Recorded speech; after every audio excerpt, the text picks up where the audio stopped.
So the next step here, step 17 and 18,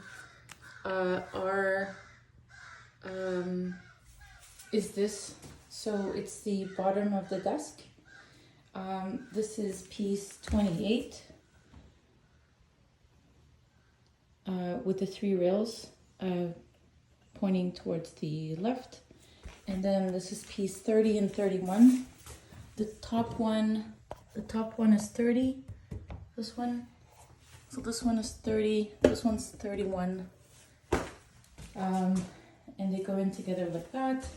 And these 2 gray pieces that will go into the screws there are 26 and 26.